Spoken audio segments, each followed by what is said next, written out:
오늘 우리에게 주시는 하나님의 말씀은 로마서 2장 17절에서 29절까지의 말씀입니다. 로마서 2장 17절에서 29절까지의 말씀을 제가 봉독하겠습니다.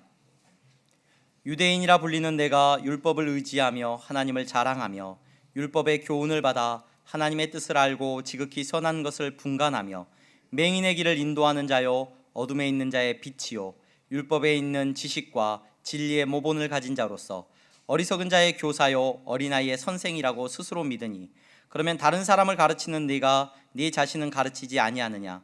도둑질하지 말라 선포하는 내가 도둑질하느냐? 가늠하지 말라 말하는 내가 가늠하느냐? 우상을 가증히 여기는 내가 신전 물건을 도둑질하느냐? 율법을 자랑하는 내가 율법을 범함으로 하나님을 욕되게 하느냐? 기록된 바와 같이 하나님의 이름이 너희 때문에 이방인 중에서 모독을 받는도다. 네가 율법을 행하면 할례가 유익하나 만일 율법을 범하면 네 할례는 무할례가 되느니라.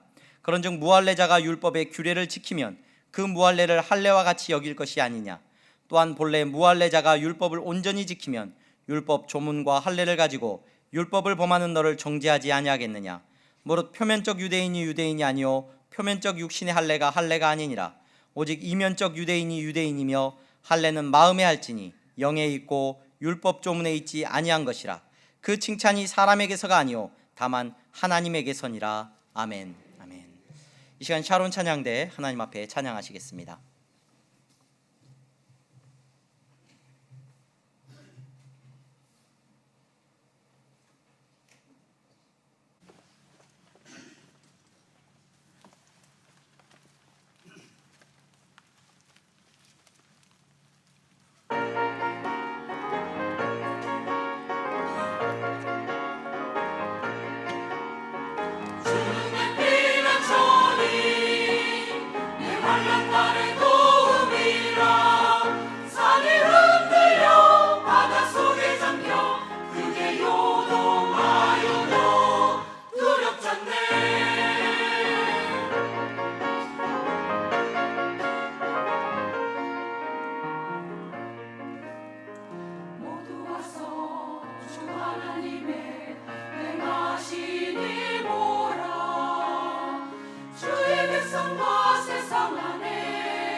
아멘. 박수로 하나님 앞에 영광 올려드립니다. 감사합니다. 교회 소식 잠깐 전하겠습니다. 오늘 예배에 참석하신 여러분 모두를 주님의 이름으로 환영합니다. 교회 등록을 원하시는 분들은 안내하시는 분들에게 말씀하여 주시면 도와드리도록 하겠습니다. 교회 청소는 돌아오는 주는 3전도회가 아니라 다음 주가 3전도회가 되겠습니다. 이번 주는 우리 교육자들이 청소를 하도록 하겠습니다. 서울 북로에 제45회 정기회의가 모여지게 됩니다. 우리 향동교회가 속해 있는 대한예수교 장로회 합동교단에 서울 북로에 소속 교회들이 10월 10일 화요일에 함께 모여서 중요한 일들을 처리하게 됩니다. 여러분 노회를 위해서 기도해 주시기를 바라고요. 이번 노회에서는 특별히 우리 김종서 강도사님 목사 안수를 받으시게 됩니다. 10월 10일 화요일 날 오후 2시에 YMCA 고양 국제 청소년 문화센터에서 목사 안수식이 진행이 됩니다. 여러분 많이 격려해 주시고 축복해 주시기를 바랍니다. 그리고 예배 마친 후에 2, 3 전도회 모임이 있고요. 광고 주보에는 나오진 않았는데 2, 3 전도회 여전도회 우리 식구들 모임을 갖습니다. 해당되시는 분들 참석하시기를 바라고요. 학습 세례, 유아, 어린이 세례 입교 교육이 다음 주부터 시작이 됩니다. 신청하신 분들 명단을 올렸는데 제가 빠진 분들 얘기도 듣습니다. 빠지신 분들은 꼭 말씀하여 주셔서 다음 주에 참여하시면 우리가 함께 교육을 받고 문답식을 거행하도록 하겠습니다. 그리고 돌아오는 토요일에 10월 14일에 우리 향동 숲내초등학교에서 숲내 플리마켓이라고요. 우리 성도님들도 많이 참여하시는 것 같은데 오전 10시부터 플리마켓이 열린다고 합니다. 그래서 이렇게 알려달라고 부탁을 하셔서 광고합니다. 그리고 내일입니다. 내일 우리 박민규 전도사님, 중고등부를 섬기고 계시는 박민규 전도사님 10월 9일 월요일에 오후 5시에 한국기독교연합회관에서 결혼식을 갖습니다. 여러분 많이 축복해 주시고 축하해 주시기를 바라고, 교회에서 출발은 오후 4시에 하실 분들은 같이 하도록 하겠습니다. 우리 옆에 분들 보면서 인사하겠습니다. 잘 나오셨습니다. 네, 성도님은 하나님 나라의 보배이십니다. 이렇게 인사해 주십시오. 네, 여러분 하나님 나라의 보배인 줄로 믿습니다. 네.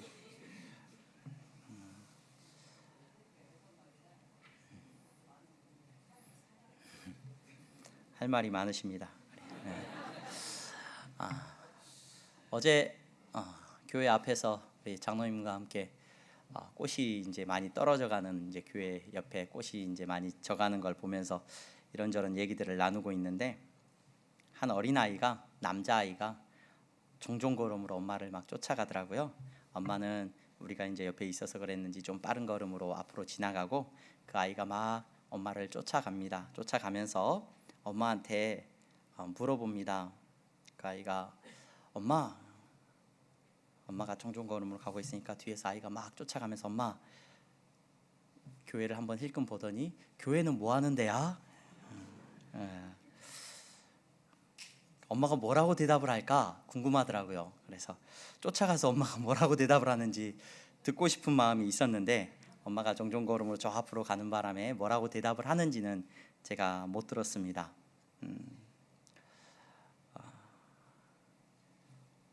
여러분 뭐 하려고 이 자리에 오늘 모이셨습니까? 교회는 무엇 하는 곳입니까? 목사이기 때문에 교회는 무엇 하는 곳입니다, 그럴싸하고 되게 멋있는 답을 나름대로 그 아이가 던진 질문에 혼자서 계속 답을 했어요. 답을 하다가 이렇게 말해도 모를 것 같고 이렇게 말해도 모를 것 같고 어떻게 말해주는 게 그 아이한테 맞는 답일까 한참을 고민을 했습니다. 여러분 오늘 이 교회에 여러분 하나님 앞에 예배하기 위하여서 정말로 예수 그리스도를 주로 고백하면서 이 자리에 우리가 함께 모인 줄로 믿습니다. 우리 가운데 친밀한 성도의 교제가 있고 하나님께 올려드리는 감사와 찬양이 있습니다. 그리고 더 나아가서 예수 그리스도가 선포되어지고 그분을 믿고 따르는 삶에 대한 결단이 우리 가운데 일어나는 복된 시간이 되기를 소망합니다. 지금 우리는 하나님 앞에 함께 예배드리고 있습니다. 그리고 여러분 설교를 듣고 있습니다. 이 설교 시간에 여러분 우리는 무엇 해야 합니까? 그냥 듣는 것만이 우리의 일이 아니라 여러분 우리가 들어야죠. 설교를 전하는 자나 또 설교를 듣는 여러분 모두가 들어야 됩니다. 누구의 음성을 들어야 되느냐? 제가 뭐 하나님처럼 말을 한다는 것이 아니라 성경이 말하고 있는 것이 무엇인지를 들을 수 있는 지혜가 있기를 소망합니다. 칼빈이라고 하는 유명한 신학자가 그런 말을 합니다. 우리가 늘 성경과 친밀하게 되려고 할 때 우리는 하나님이 우리에게 말을 걸어주신다는 것을 압니다. 이 자리에 나와서 예배하는 이 시간에 하나님께서 여러분들에게 말을 걸어주시는 그 음성을 저도 듣고 여러분도 들을 수 있는 귀하고 복된 시간이 되기를 소망합니다. 여러분, 오늘 로마서 2장 17절에서 우리가 29절까지의 말씀을 이제 로마서를 쭉 계속해서 함께 읽어가고 있는데요. 이 로마서를 읽어가면서 우리가 쉽게 이 로마서의 내용이 조금은 딱딱하고 나에게 하시는 하나님의 말씀으로 들려지지 않을 때가 참 많이 있습니다. 왜냐하면 이 로마서는 편지의 글인데 누구에게 쓴 편지냐면 지금으로부터 무려 2000년이라는 시간 전에 로마에 있는 교회, 로마에 있는 성도들에게 쓰여진 편지이고, 또 특별히 오늘 우리가 읽은 본문에 드러나고 있는 문제가 있는 사람들이 나와요. 이 사람들에게 들으라고 하는 말씀인데, 이 사람들이 누구냐면 유대인이라고 불리우는 사람들이란 말이에요. 저와 여러분들은 유대인도 아니고 성경을 통해서 우리는 유대인들이 얼마나 잘못한 사람들이라는 것도 잘 알고 있습니다. 유대인들이 잘못된 신앙을 가지고 있었다는 것도 잘 알고 있습니다. 그래서 이 말씀은 정말로 우리 주변에 유대인이 있다고 한다면 그 사람에게나 들려줘야 되는 말씀 같고, 나에게는 조금은 나는 한 걸음 뒤로 물러나서 나와는 상관없는 말씀처럼, 이야기처럼 생각되어지기도 합니다. 그러다 보니까 로마서를 읽으면서 우리가 이해하기도 힘들고, 또 나에게 많이 와닿지 않는, 하나님의 음성을 듣는다기보다는 그냥 이런 말씀이 대단한 말씀이라고 하는구나 라고 머리로만 듣게 되는 경우가 많다는 것을 저 역시 부인할 수가 없습니다. 네, 여러분, 오늘 저와 여러분들은 이 유대인에게, 특별히 로마 교회 안에 유대인들에게 들려지는 이 말씀 앞에서 겸손하게 하나님께서 그들에게만 들려주시는 것이 아니라 나에게 들려주시는 음성이 있다는 것을 믿음으로 여러분 이 말씀들을 살펴볼 수 있는 지혜가 있기를 소망합니다. 여러분, 바울은 로마 교회가 복음을 들어야 한다라고 앞서서 강력하게 이야기를 했습니다. 왜 복음을 들어야 하느냐? 왜 예수 그리스도의 복음을 들어야만 하느냐? 모든 사람이 죄인이라는 절망적인 상황에서 헤어나올 수 없기 때문에 복음을 들어야 한다라고 바울은 이야기를 하고 있는 거죠. 이 복음을 이야기하기 위해서 모든 사람이 죄 가운데 있다는 사실을 강력하게 이야기를 했습니다. 근데 더 강력하게 누구에 대한 이야기를 했느냐? 특별히 하나님으로부터서 은혜를 입고 하나님이 자기를 드러내고 그들에게 율법을 주신 유대인들, 곧 그들 판단하는 사람들이 되어버린 그들이 더 하나님 앞에 죄인이라는 사실을 강하게 이야기를 합니다. 왜 유대인들에게 이렇게 강하게 이야기를 할까? 그 로마 교회 안에 많은 유대인들이 있었을 거예요. 많은 유대인들이 있었을 건데, 바울은 이 로마 교회가 하나님 앞에서 이 복음을 철저하게 듣고 깨달아야 한다라고 생각을 했고, 아니, 하나님께서 바울을 통하여서 로마 교회 성도들에게 이 말씀을 계속해서 들려주시는 이유가 분명히 있습니다. 이후에 로마 교회는 그 사명을 감당해야 되는 교회라고 말씀을 드렸어요. 로마 전체를 변화시키는 능력의 공동체로 쓰임받아야 됩니다. 그러기 위해서 복음 앞에서 그들은 다시 한번 서야 되고, 복음 앞에서 그들의 연약함을 다시 한번 직면해야 했습니다. 유대인들의 연약함에 대해서, 유대인들의 죄인됨에 대해서 바울이 이야기를 했단 말이에요. 처음에는 유대인이라고 콕 찍어서 얘기를 안 했습니다. 남을 판단하는 사람들, 여러분, 하나님의 은혜 입은 사람들, 율법을 안다고 하는 사람들이 더 문제입니다 라고 이야기를 했다가, 바울은 아마도 그 편지를 읽는 사람들 가운데 유대인들이 그들의 마음속으로 바울에게 반대하고 자기들이 죄인됨을 쉽게 인정하지 않음을 느꼈을 거예요. 그래서 더 강하게 이제 오늘 우리가 읽은 본문에 들어서면서 유대인이라는 이름을 끄집어 와가지고 유대인들에게 들으라고, 여러분들이 죄인입니다. 여러분들이 죄인입니다. 여러분들은 어쩌면 더 큰 죄인입니다 라는 말씀을 오늘 우리에게 하고 있는 것을 우리는 볼 수가 있습니다. 교회에 하고 있는 것을 우리는 볼 수 있습니다. 여러분, 바울이 이처럼 유대인들에게 강하게 그들의 죄인됨과 복음 앞에서 그들이 서야 됨을 이야기하는 이유가 어디에 있느냐? 바울 자신이 유대인이었기 때문에 누구보다도 유대인을 잘 알죠. 그렇죠? 누구보다도 유대인임을 잘 알아요. 바울 스스로가 유대교 안에서 어떻게 신앙생활을 해왔는지 그가 겪어온 시간들이 있기 때문에 누구보다도 유대인들의 마음 상태를 잘 알았습니다. 바울이 어떻게 해서 예수님 앞에서 복음 앞에서 이렇게 꼬꾸라지고 정말로 예수님을 온전히 받아들이게 됐느냐? 바울이 그냥 웬만한 지식과 웬만한 어떤 경험으로 그렇게 된 게 아니라는 거 우리 잘 알고 있습니다. 예수님께서 직접 나타나셔서 그를 꼬꾸라뜨리고 정말로 죽음에 이르기까지 아무것도 보지 못하고 먹지 못하는 상황에서 그가 예수님을 받아들이게 되었다는 것을 우리는 성경의 내용을 통해서 알고 있습니다. 그러했기 때문에 바울은 유대인들의 깨어지지 않는 완악함과 그들의 마음속에 여러분 내가 어떻게 저 이방인들과 같습니까? 라고 항변하는, 하나님께서 우리는 어려서부터 율법을 알게 하셨고 여호와 하나님을 부르게 하셨고 우리는 음식을 나누어 먹고 옷을 정결하게 입고 모든 삶에 살아오는 순간들, 어려서 태어난 지 8일 만에 할례를 받고 율법 안에서 하나님의 뜻 안에서 살아가는 우리가 어떻게 저 아무것도 모르는 유대인하고 같을 수 있냐라고 하는 항변하는 그 마음에 대해서 바울은 누구보다도 잘 알고 있었고 그 마음을 오늘 끄집어내고 있습니다. 그들의 자랑을 바울이 건드리고 있는 것을 우리는 본문을 통해서 보게 됩니다. 바울은 그 유대인들이 붙들고 있었던 자기들의 내면적인 자랑, 오늘 우리가 읽은 본문에 보면 앞부분에 17절에서 18절까지의 내용은 자기들이 개인적으로 내면적으로 가지고 있는 자랑을 언급을 해요. 그리고 19절에서 20절까지는 다른 사람들과의 관계 속에서 자기들이 가지고 있는 뿌듯함, 자랑하는 마음을 이제 언급을 합니다. 그 자랑하는 마음을 바울이 이제 끄집어낸단 말이에요. 그럼 너희들이 이렇게 자랑하는데 너희들이 이것을 붙들면서 너희들이 저 사람들과 다르다, 우리가 어떻게 저렇게 죄 많이 짓고 아무것도 모르는 저 무직한 사람들하고 우리가 같을 수 있냐라고 말하고 있는데, 내가 좀 이야기를 해보겠다. 너희들이 자랑하고 너희들이 정말로 뿌듯하게 생각하고 있는 것이 무엇인지 내가 좀 얘기를 해보겠다. 먼저 너희들은 너희들의 이름을 자랑한다, 바울이 말을 합니다. 그들의 이름을 자랑한다는 게 무슨 말이냐면 그 사람들은 자기들을 유대인이라고 불러요. 유대인. 여러분 사실 이 유대인이라고 하는 호칭은 누구에게만 붙여져야지 정상이냐면 유다 사람들, 유다 지파 사람들에게만 붙여지는 게 맞습니다. 그래야 유대인이죠. 유다인이란, 유다이오스라는 말인데 유대인이란 말이에요. 근데 우리가 잘 알고 있듯이 이스라엘의 역사를 살펴보면 이스라엘이 12지파로 이루어져 있어요. 이 12지파로 이루어져 있는 나라가 솔로몬이 죽고 난 이후에 르호보암 때 나라가 둘로 나뉘어집니다.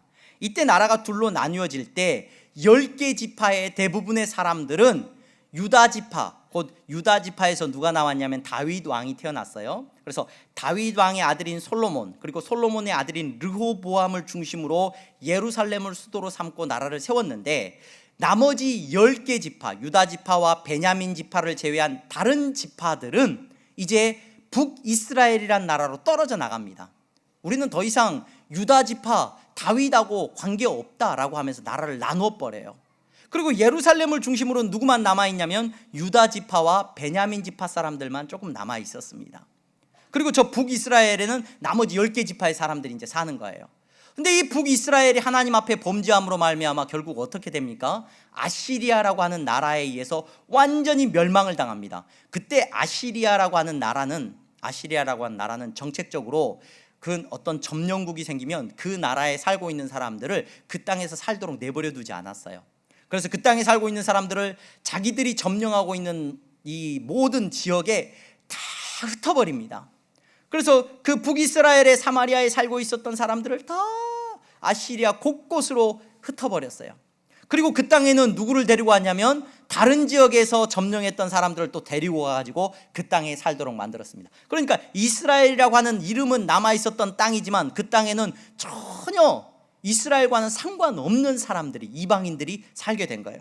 그래서 나중에 보면은 이 유다 사람들이 저 이스라엘 사람들을 이방인 중에 이방인이라고 여기고 상종을 하지 않았다라는 내용들이 성경 곳곳에 드러나고 있는 것을 우리는 잘 알고 있습니다. 물론 그때 도망친 사람들, 그때 북이스라엘이 멸망할 때 유다 지역으로 넘어온 사람들도 있었겠죠. 그러다가 이 유다 지파와 베냐민 지파로 이루어진 이 남유다라고 하는 나라도 나중에 시간이 지나면 바벨론이라는 나라에 의해서 멸망을 당합니다. 그렇죠? 근데 이 바벨론이라는 나라는 유다 지파 사람들을 또 잡아가는데 자기 나라로 데리고 가서 살게 하는데 70년이 시간이 지난 다음에 이 유다 사람들이 자기들의 정체성을 70년 동안 지키고 있다가 다시 돌아옵니다. 돌아와서 다시 예루살렘 성전을 쌓고 예루살렘 성벽을 세우면서 그들이 하나님의 나라를 꿈꾸면서 다시 이스라엘을 세워나가요. 그래서 그때부터 이 사람들은 어떤 말을, 자기가 어떤 사람이라는 이야기가 굉장히 자랑스러운 이름이 되냐면 유다 지파, 곧 유대 사람이라는 말이 자기들에게 굉장히 자랑스러운 말이 되는 거예요. 종교적으로 특히 내가 혹 뭐 베냐민 지파고 어디 뭐 다른 뭐 르우벤 지파고 뭐 누구 지파라고 할지라도 내가 내 신앙을 지키고 살아갈 때 나는 이 신앙적인 어떤 전통을 유다 사람으로서 내가 지켜나가고 있다. 하나님이 유다 지파와 약속을 하셨고 반드시 다윗 언약을 통해서 이 나라를 회복시켜 줄 것이다 라는 어떤 그런 마음을 가지고 있었기 때문에 이 여호와 하나님을 믿는 신앙을 이스라엘 사람들이 가지고 있으면서 자기들이 어떤 사람으로 불리는 걸 굉장히 자랑스러워해요. 유대 사람이라고 불리는 걸 굉장히 자랑스러워하는 거예요. 지금도 그들은 주이시라고 하고 유대 사람이라고 자기들을 말합니다. 여러분, 자기들이 유대 사람이 된 것에 대해서, 유다 사람이라는 것에 대해서 종교적인 어떤 자랑하는 마음을 그들이 갖고 있단 말이에요. 근데 그렇게 이름을 불리우는 사람들인데 그 유다 사람들이 하나님 앞에서 자랑스러운 이름이 될 수 있었던 건 하나님이 그들에게 약속을 주셨단 말이에요. 율법을 주시면서 그 백성하고 언약을 맺으셨고 그 언약이 이어지고 있다. 우리는 특별한 민족이라는 어떤 그런 자부심이 그 이름 속에 녹아 있는 거예요. 그 사람들은 그걸 자랑스럽게 생각을 합니다. 또 바울이 말을 합니다. 네가 율법을 의지한다. 율법을 의지한다. 율법을 의지한다는 것이 뭡니까, 여러분? 하나님께서 이스라엘 백성들을 택하시고 그들에게 율법을 주셨어요. 하나님께서 은혜로 그들에게 율법을 주셨습니다. 율법을 주셨고 이 율법을 의지하면서 그들이 살아가고 있다는 거예요. 여러분, 율법을 의지한다는 게 나쁜 의미일까? 절대로 나쁜 의미는 아닌 것 같아요. 하나님께서 다른 민족들하고는 다르게 10계명을 주셨고 여러 계명들을 주셨습니다. 그들은 그 율법을 통하여서 위안을 얻었고 그 율법이 얼마나 중요하다는 걸 알고 있었습니다. 그 율법을 통해서 그들은 정말로 하나님께서 자기들에게 은혜 베풀어 주셨다는 것을 신뢰했어요. 그래서 우리가 잘 알고 있듯이 그 율법을 자녀들에게 얼마나 열심히 가르쳤는지 모릅니다. 율법을 외우게 하고 그 율법이 자기들에게 얼마나 중요하다는 것을 늘 깨우치면서 그들은 살아갔어요. 근데 바울은 조금은 이 율법을 의지하는 그들의 모습이 조금은 하나님 앞에서 조금 이렇게 자랑스러운 모습이 아니게 된다는 것을 우리에게 이제 말해주고 있는 거죠. 왜 그렇습니까? 제가 이 본문을 율법을 의지하는 게 왜 잘못된 걸까? 하나님께서 주신 은혜를 의지한다는 건데 우리가 신앙생활하면서 우리 의지한다는 말을 잘 쓰잖아요. 하나님을 의지한다 이런 말을 쓰는 건 굉장히 좋은 말 아닙니까? 근데 율법을 의지하는 것이 왜 조금은 비아냥처럼 들려질까? 이따가 뭐 우리가 살펴보게 되겠지만, 근데 이 율법을 의지한다는 것의 의미와 한계를 제가 생각을 하면서 그런 생각을 했어요. 저처럼 뭐 공부를 썩 잘하지 못한 친구들은 시험 기간이 다가오면 마음이 불안해지죠. 이제 시험이 이제 10일 남았다. 시험 10일 남았네. 이제 시험 공부를 해야 되는데 이제 걱정이 돼요. 불안해요. 그러다가 이제 책상에 딱 앉아서 이제 시험을 걱정하면서 이제 딱 종이를 넣어놓고 이제 달력을 펴놓고 시험 계획을 세웁니다. 10일이 남았으니까 이제 어떻게 내가 시험 준비를 해야 되겠다. 이 9일 동안 내가 딱 계획을 세워요. 하루에 막 3과목, 2과목 열심히 해가지고 이거 이제 시험 때까지 내가 시험 과목을 한 3번은 보고 마지막에 목표 점수 딱 해가지고 적어놓어요. 그 시험 시간 계획표를 딱 짜고 나면 얼마나 뿌듯한지 몰라요. 그래가지고 불안감이 사라집니다. 어떻게 하면 돼요? 이제 나는 이 시간표대로 공부를 하면 걱정할 게 없는 거예요. 엄마가 너 공부 좀 해라 시험 기간이라면서 내가 알아서 다 할 거야 그래. 뭐가 있어요 저한테는? 시간표가 있거든요. 이제 시간 계획서가 딱 있단 말이에요. 이 계획서를 딱 세워놨기 때문에 저는 의지가 돼요. 여러분, 그게 의지를 하고 긍정적인 생각을 하고 그게 정말로 나에게 있어서 참 마음의 편안함을 주기는 합니다마는 그것이 나에게 구원을 주지는 못합니다. 그렇죠? 여러분, 이스라엘 백성들에게 율법을 하나님이 주셨어요. 하나님의 뜻이 뭔지 몰라요. 뭐래 하나님이 기뻐하는지도 몰라요. 근데 하나님께서 율법을 그들에게 주셨단 말이에요. 그 율법을 그들이 알아요. 와, 이렇게 하면 하나님이 기뻐하시는구나. 이렇게 하면 우리가 구원받을 수 있구나. 야, 이제 알았다. 우리 자녀들에게도 가르칩니다. 이게 의지가 됩니다. 그래, 율법을 항상 네 마음에 품고 다니라. 이게 얼마나 중요한지 모른다. 가르치고 이 율법을 의지합니다. 근데 여러분, 이 율법이 그들에게 구원이 됩니까? 바울이 나중에서 이제 이야기를 하죠. 그것이 구원이 되려면 그 하나님의 뜻을 가르쳐준 그 율법을 어떻게 해야 되는 거예요? 지켜야 되는 거죠. 저에게 시험 계획표가 있어도 그것이 의지가 돼요. 요렇게 하면 내가 전교 1등까지는 아니지만 좋은 성적을 얻을 수 있을 거야. 계획을 세우고 의지가 되지만 막상 좋은 성적을 얻으려면 어떻게 해야 되는 거예요? 그 계획표대로 공부를 해야 되는 거죠. 공부를 해야 돼요. 그 계획표를 의지하는 것이 나에게 자랑이 될 수 없어요. 내가 시험 계획을 아무리 잘 세웠다고 해서 그것이 나에게 절대로 의로움이 될 수 없고 자랑이 될 수 없다는 겁니다. 여러분, 유대인들을 향해서 바울이 이야기를 합니다. 여러분들은 18절 말씀에 17절 말씀에 하나님을 자랑하는 사람들입니다. 하나님을 자랑하는 사람.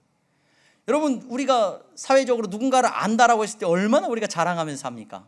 그렇죠? 내가 유명인 안다라고 하면은 유명인하고 사진 찍고 음식점에 가면은 참 사진들이 참 많아요. 제가 좀 유명하다는 분들하고 사진 찍는 걸 별로 안 좋아해요. 그래서 유명한 사람들 알지도 못하지만 목사에게 유명한 분은 막 큰 교회 목사님들 있잖아요. 큰 교회 목사님들하고 뭐 사역을 같이 하기도 하고 만나기도 해도 같이 사진 찍는 거 제가 별로 안 좋아합니다. 단체 사진 어차피 뭐 같이 찍어도 그냥 형식적으로 찍는 거고 둘이 찍는다거나 특별히 찍어달라거나 그런 부탁도 제가 잘 안 합니다. 근데 사람들은 저마다 내가 누군가를 알고 그 사람에 대해서 뭔가 친분이 있다 그러면 그 사람에 대해서 얼마나 자랑하는 걸 좋아하는지 몰라요. 최고의 자랑 중에 자랑이 누구냐? 유대인들의 자랑인 거예요. 그들은 누굴 자랑해요? 하나님을 자랑하는 거예요. 여러분, 하나님을 어떻게 자랑해요? 다른 사람들은 다 여호와 하나님을 모르지만 그 사람들은 여호와 하나님을 아는 거예요. 그래서 길 가다가 기도할 때도 그 사람들은 무릎 꿇고 기도 안 했어요. 원래 고개 숙이고 기도 안 합니다. 다른 사람들 앞에서 고개 들고 두 팔 벌려서 하늘을 바라보면서 기도합니다. 그것이 그들의 기도예요. 자기가 유대인 되고 하나님과의 관계 속에서 어떤 놀라운 은혜를 누리고 있는지를 다른 사람들에게 자랑하는 사람들이었습니다. 여러분, 그들에게 어떻게 이런 은혜가 주어진 거예요? 어떻게 그들이 하나님 앞에서 하나님을 자랑할 수 있는 사람이 된 겁니까? 하나님이 그들을 찾아가 주시고 그들의 하나님이 되어주신다고 하시고 그들에게 율법을 주시지 않았습니까?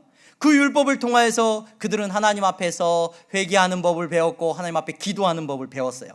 그래서 그들은 하나님을 자랑하면서 살았습니다. 그런 사람들에게 죄인이라고 하니까 받아들여지지가 않죠. 또 그들은 하나님의 뜻을 알았다, 지극히 선한 것을 분간했다라고 말을 합니다. 그들은 유대인들은 하나님의 뜻을 알았죠. 구약의 율법을 통하여서 하나님의 뜻이 무엇인지를 알았고 수없이 많은 자기 조상들 중에 탁월한 선지자들을 통해서 하나님께서 나라와 민족 가운데 행하실 장차 일어날 일들에 대해서 가르쳐 주셨습니다. 세상에 어떤 민족이 하나님께서 그런 일들을 가르쳐 주셨습니까? 그들은 하나님의 뜻을 알았죠.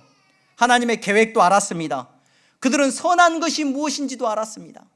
무엇이 착한 일이고 나쁜 일인지도 분별하면서 알 수 있었단 말입니다.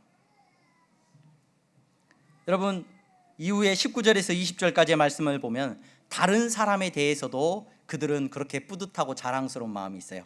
맹인의 길을 인도합니다. 어둠에 있는 자의 빛입니다. 율법에 있는 지식과 진리의 모본을 가진 자로서 어리석은 사람들의 선생, 교사입니다. 어린아이의 선생이라고 스스로 그렇게 믿고 있습니다.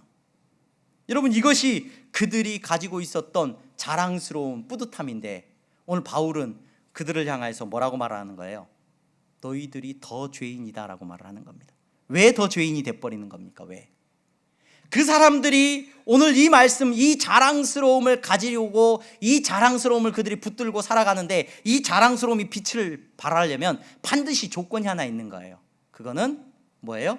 그 율법을 지켜야 되는 거예요. 지켜야 되는 거예요. 율법을 지켜야 여러분 아까 말했듯이 하나님의 뜻을 알아요. 하나님의 뜻을 아는 게 무슨 의미가 있냐는 거예요. 그 뜻대로 살아야죠. 그렇죠? 하나님을 자랑할 수 있습니다. 그들은 하나님과 교제할 수 있습니다. 하나님이 그들의 기도를 들어주십니다. 하지만 무엇을 할 때 그들이 율법을 지킬 때에 하나님께서 그들의 기도를 들어주신다는 말이에요. 여러분, 그래서 바울은 뭐라고 말합니까? 여러분들이 유대인이라고 자랑하고 다니는 여러분들의 몸의 흔적, 할례받은 흔적도 율법을 안 지키면 다 거짓말이에요. 아무것도 아니라는 거예요. 그래서 율법을 행하지 않는 여러분들은 여러분들이 자랑하고 있는 이 모든 자랑을 아무것도 아닌 걸로 만들어버리고 오히려 여러분들의 모습을 통하여서 하나님을 모독한다. 여러분들 때문에 하나님이 모독함을 받고 조롱받는다. 여러분들은 더 큰 죄인이다 라는 이야기를 바울이 그들에게 하고 있는 겁니다. 오늘 감사하게도 우리 자리에 예배 드리시는 여러분, 저와 여러분들은 유대인이에요? 아니에요? 유대인이 아니에요. 유대인이 아니에요. 유대인들이 얼마나 어리석고 이렇게 안타까운 모습을 갖고 있는지 우리는 이 말씀을 통해서 잘 알고 있습니다. 그래서 바울이 우리를 보면 칭찬해 줄 거예요.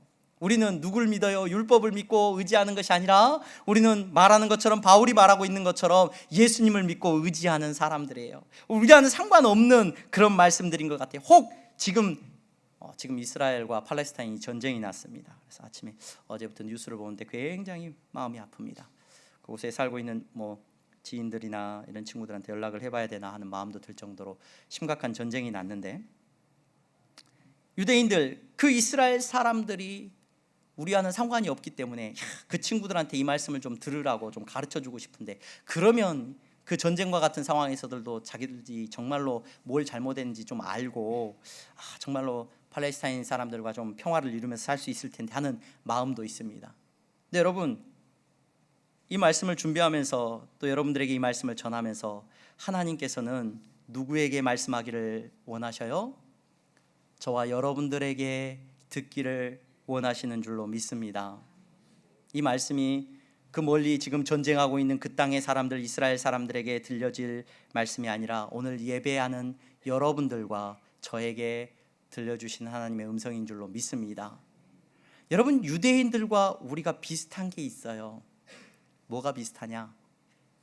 오늘 이 말씀이 그들에게도 들려지고 우리에게도 들려져야 되는 이유가 있습니다. 그 이유가 뭐냐? 유대인들이 율법을 받았는데 무엇으로 율법을 받았느냐? 유대인들은 은혜로 율법을 받았습니다. 어떻게 그 사람들이 하나님 나라의 백성이 됐느냐? 은혜로 그들은 하나님 나라의 백성이 된 거예요. 그렇죠? 하나님이 아브라함을 부르셨어요. 아브라함이 예뻐서? 이후에 야곱과 12자녀들을 하나님께서 세우셨습니다. 그들로 하여금 이스라엘 민족을 만들게 하셨고 가나안 땅에 들이셨습니다. 어떻게? 왜요? 왜? 그들이 탁월하게 더 뛰어남을 갖고 있어서? 전혀 그렇지 않다는 거 우리 알지 않습니까? 오직 은혜로 그들이 하나님의 택하심을 받고 은혜로 율법을 받았습니다. 오늘 예배 자리에 나오신 여러분들은 어떻습니까? 여러분들은 어떻게 이 자리에 나와서 예배 드리고 계십니까? 하나님께서 여러분들을 어떻게 불러주셨어요? 내가 똑똑하고 내가 지식이 많고 내가 어떻게 보면은 다른 사람들보다 탁월함이 있어서 내가 부지런해서 이 자리에 나와서 예배 드리고 있습니까? 내가 예수님을 믿는 사람이라고 말하고 있습니까? 교회 다니는 사람이라고 말하고 있습니까? 그렇지 않죠. 여러분들이 이 자리에 나와서 예배 드리는 것은 은혜인 줄로 믿습니다. 은혜 입은 성도입니다. 율법이 가지고 있는 가장 핵심적인 내용은 이 은혜를 기억하는 거예요. 은혜를. 유대인들이 율법을 행하고 의롭게 살고 거룩하게 살고 이거 중요합니다. 그런데 하나님께서 그 율법을 주시면서 그들에게 가장 먼저 레위기에 주신 게 뭐냐면요, 제사 지내는 법이에요. 제사가 뭔지 아시죠, 여러분? 내 대신 짐승을 바쳐서 하나님 앞에 회개하면서 나아가는 거예요. 그걸 가르쳐 주신 이유는 그들이 온전할 수 없다는 것을 알기 때문에, 그들이 은혜를 기억하고 하나님 앞에서 그 은혜에 합당한 삶을 살아가기를 그들이 힘써서 그들의 삶 가운데 드러내기를 하나님은 기뻐하셨어요. 오늘 은혜로 예수 그리스도를 믿는 믿음으로 우리는 행함으로 구원을 얻지 않습니다. 예수님을 믿는 믿음으로 구원을 얻습니다라고 고백하는 여러분, 저와 여러분들은 은혜로 하나님의 자녀가 된 줄로 믿습니다. 내가 믿는다고 하는 이 믿음도 하나님께서 은혜로 저에게 주신 거예요. 그런데 우리의 모습이 어떠합니까? 우리가 성도됨을 교회 나오면서 성도가 됐어요. 성도. 여러분, 교회 나오면 성도예요. 교회 나오면 어느 순간 오래 다니면 집사님이 되고 권사님 되고 목사가 됐어요. 교회 나오면 언제부터 성도입니까? 그냥 나오면 성도래요. 거룩한 삶과는 상관도 없는데 그냥 교회에 출석했다는 이유만으로 성도가 됐어요. 어떤 제도적인 틀 안에서 내가 어떤 직분을 받았다고 해서 내가 목사라고 저를 이름하고 불러줍니다. 얼마나 자랑스러운 이름입니까? 이 목사라는 직책이 뭔가 천국으로 가는 뭔가 보증수표 같단 말이야. 성도라는 이름 자체가. 유대인들이 유대인됨을 자랑했다면 오늘 우리는 성도됨을 얼마나 당연스럽게 생각하며 자랑하는지 모릅니다. 유대인들은 여러분 율법을 의지했다라고 말해요. 시험 시간표 의지하는 것처럼 그들에게 가르쳐준 그 길에 대해서 그들은 의지했어요.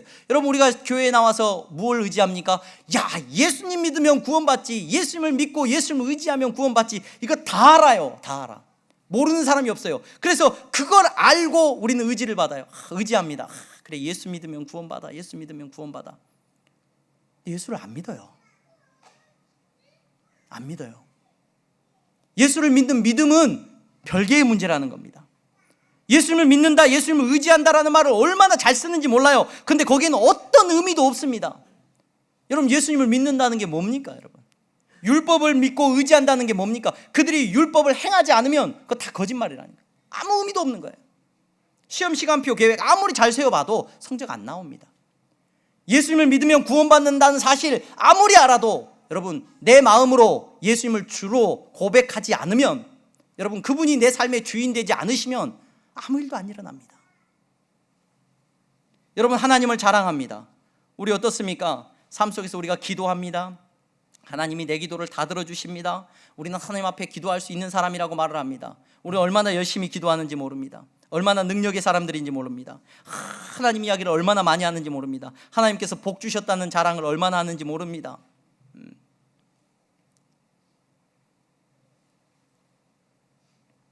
근데 여러분, 정말로 하나님께서 내 삶에 자랑이 되어주시고 내가 하나님과의 관계를 누리면서 살아가고 있느냐?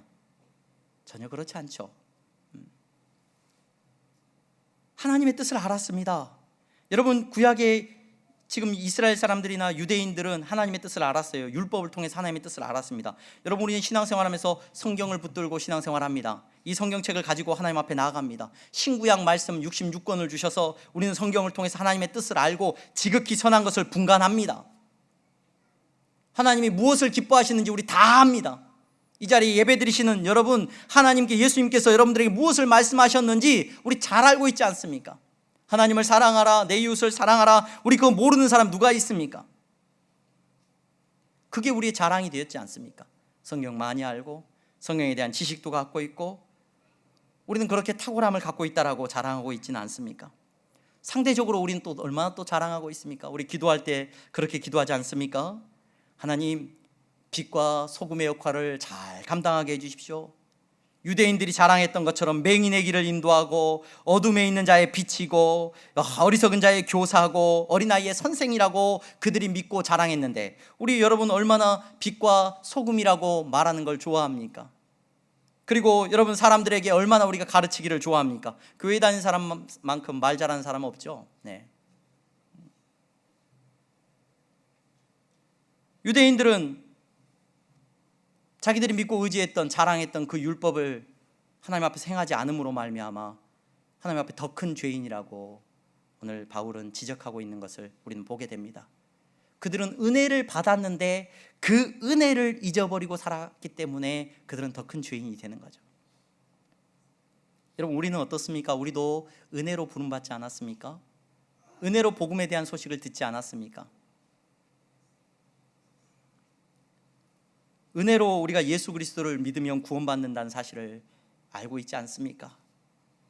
그렇다면 여러분, 저와 여러분들이 더 큰 죄인입니다. 유대인들이 더 큰 죄인이었다면 여러분, 오늘 은혜로 부름받고 은혜로 예배드리는 저와 여러분들이 더 큰 죄인이라는 사실을 기억할 수 있기를 소망합니다. 바울은 유대인들이 더 큰 죄인됨을 고백해야 한다라고 말을 하고 있는 거예요. 자기가 유대인이었기 때문에 알고 있었다.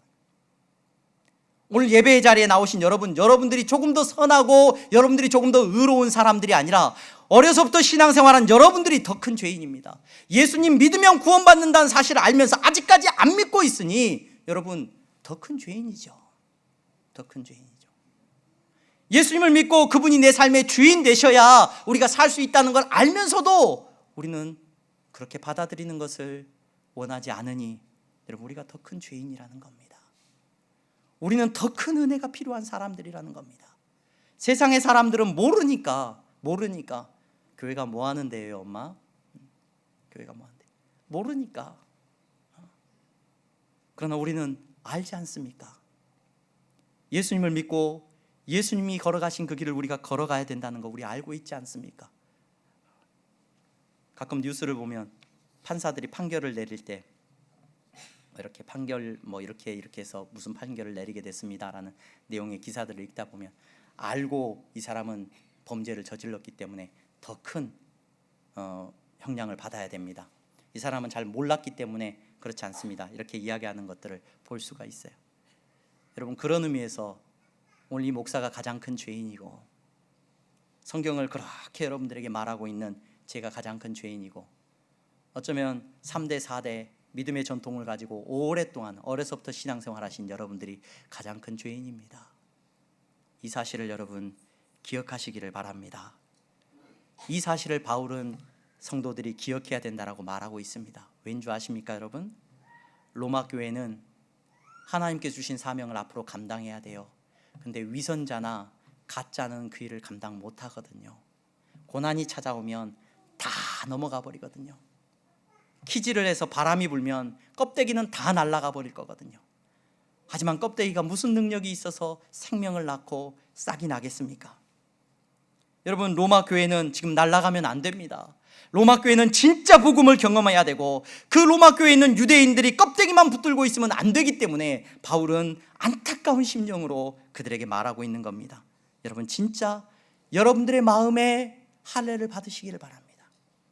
육체의 할례를 받고 내가 유대인이고 내가 자랑하는 마음 갖고 신앙생활하지 마시고 고난이 찾아오면 다 사라져버릴 그런 가짜 신앙 붙들지 말고 여러분들의 심장에 그리스도의 흔적을 가지고 내가 죄인임을 날마다 더 큰 죄인임을 기억하면서 나아가시기를 바랍니다. 바울이 권면하고 있고 오늘 성령님께서 저와 여러분들에게 들려주고 계시는 말씀인 줄로 믿습니다.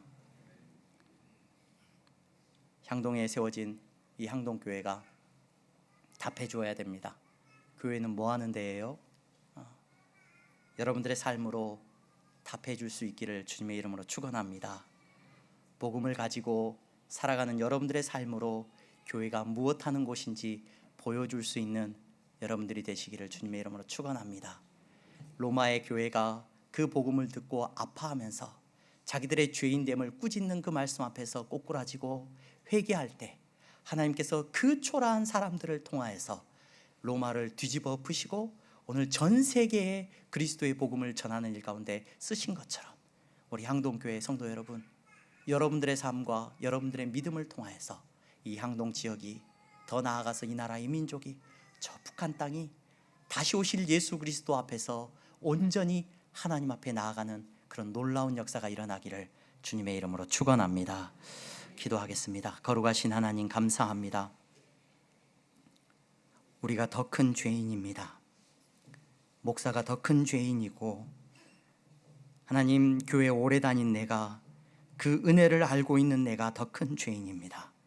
이 시간 우리가 그 믿음 앞에서 진실하게 하시고 우리의 마음에 하나님 그리스도의 흔적을 품고 예수님을 따라가는 성도의 삶을 허락하여 주시옵소서.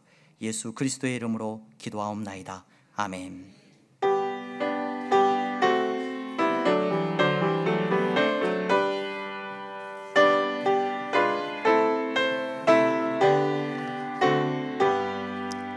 나의 생명 드리니 주여 받아 주셔서 세상 살아갈 동안 찬송하게 하소서. 나의 보화 드리니 주여 받아주셔서 하늘나라 위하여 주 뜻대로 쓰소서.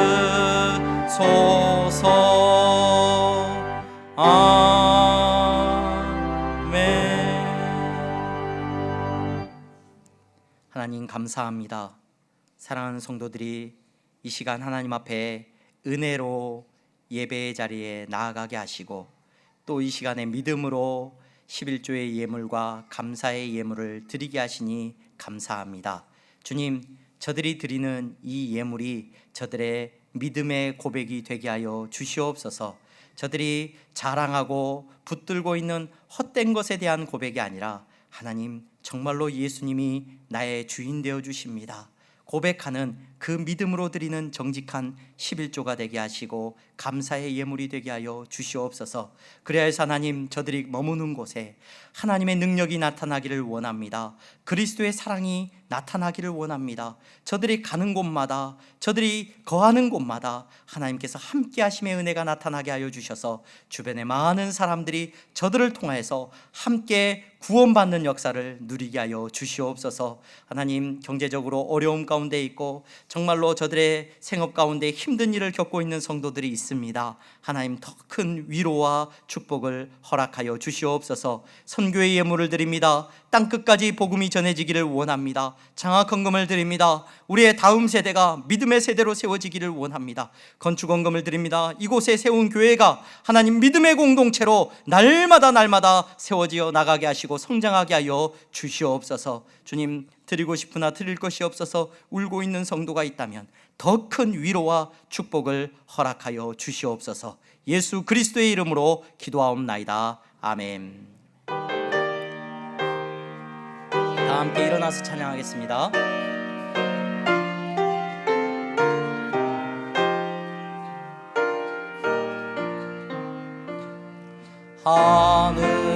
하늘에 계신 아버지 이름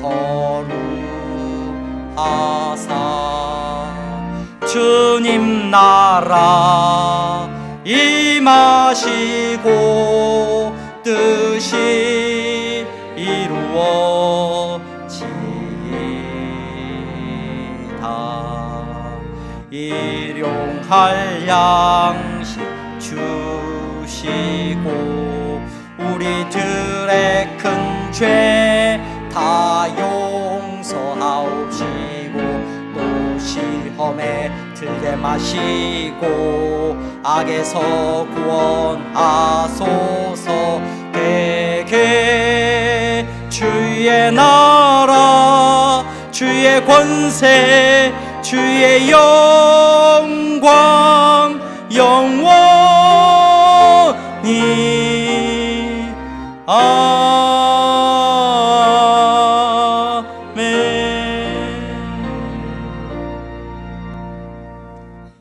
주 예수 그리스도의 은혜와 하나님 아버지의 사랑하심과 성령의 교통 충만하심이 오늘 주님 앞에 나와서 예배하며 진실한 그리스도인으로 정말로 내가 더 큰 죄인임을 깨닫는 성도로 살아가는 우리 귀한 향동교회 성도들의 머리 위에 이제부터 영원토록 함께 있을지어다. 아멘.